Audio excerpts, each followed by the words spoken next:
Welcome.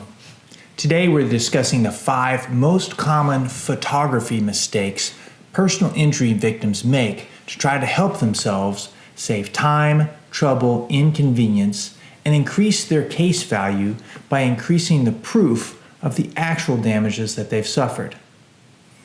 Welcome, my name is Matt Hamilton. I'm a personal injury attorney from Kansas City, Missouri, and I specialize in these types of evidence-gathering, trouble-solving problems. Today, we're going to discuss these 5 things so that you can improve your case. The first and most common thing that people do mistake-wise is they take too few photographs. We don't expect you to have a DSLR, digital high-definition camera in your car all the time. If you did, it'd be great. But you do, in all likelihood, have access to a smartphone or some sort of other digital camera. That's all you need, really. At first, when the accident first happens, you need to document things. And the biggest mistake people make is they take too few photographs.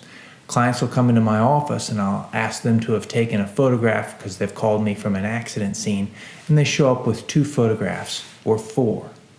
Today's camera can take hundreds of photographs and costs you nothing. So go ahead and do it. For example, if you get into an auto accident, the first thing you need to do before assessing your own injuries and any occupants that you have around you, if you're otherwise okay, take photographs from inside the car of what you see. And then as you get out, take photographs around you. That is a way to avoid problems, because remember, it's not only documenting the important parts of your accident, but also it's documenting what's not there. Because as a case proceeds, issues can arise, and it's always best to have that proof ahead of time so that you can prove or disprove an allegation later on. So step number 1, take plenty of photographs. Step number 2, they wait around too long. We understand that at the time of the accident, you're going to be worrying about your health, your property damage. You were going somewhere or coming from somewhere, and you've got to worry about your loved ones and other things. We get that. But within 24, 48 hours, or within a couple weeks, you're going to have your wherewithal to start planning your future, start working on things. Don't wait too late on photographs. Remember, for example, in an auto accident case, when that car gets towed away, that may be the last time you ever see that vehicle. It is very common for insurance companies to buy the vehicle off the tow lot and tow it away within a few days. So if you don't take photographs of the property damage, verifying what you've experienced, it may never occur because the insurance company may just say, oops, sorry we didn't take any photographs when we pitched your car. I can't tell you how many times I've seen that happen. So if you've already had your car towed away, find out where the tow lot is, go there, take photographs of it.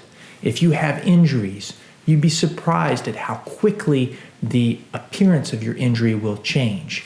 Take out your smartphone, take photographs. You're going to be receiving medical treatment. That's a one-time event.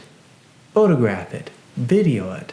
Don't just rely upon your stories. Let's have a visual record. As you progress, don't wait. That's step number 2. Step number 3, people tend to be isolated in the subject matters that they want to take for these photographs. For example, it's an auto accident case. They'll take photographs of the opposite car or perhaps their own car, but they won't take a visualization of a 360-degree view of what the scene was like at the time. You'd be surprised at how much you document for that. They don't take photographs of the injuries. They don't take photographs of the other person involved in it. That may not seem important, but believe me, it is. Don't limit yourself on the subject matters of your photographs. Take many different things: injuries, the other people, yourself, your car, the interior of your car, all around it, even the areas that are undamaged. You'd be surprised.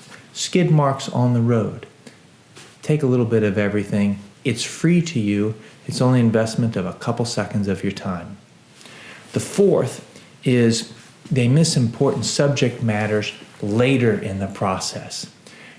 Lots of people start off with a lot of energy and attention to their accident, but then they get involved with other aspects of their life and they delay what they're doing. A perfect example of this is your rehabilitation process.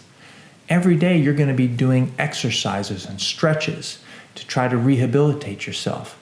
Take a couple photographs of that. You may receive updated medical treatment or surgery. Take a few photographs that delay that. For example, you may have difficulty doing things in your life, carrying groceries, mowing the lawn, helping your spouse, helping your children. There are things that are different now than they were before. Photograph those, document them.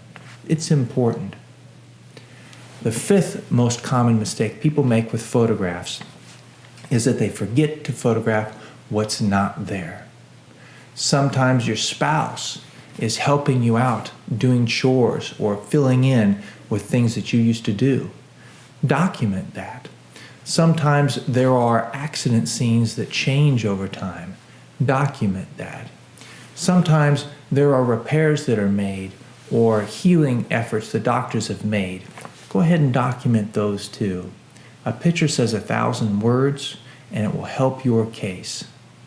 Well, these are the 5 most common errors photographs make during accident cases. For more details, I'd like to ask you to visit my website or give us a call, and I'd be happy to fill in any details that you have questions about.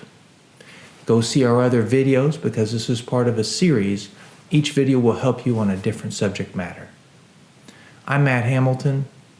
Good luck and thank you for joining me.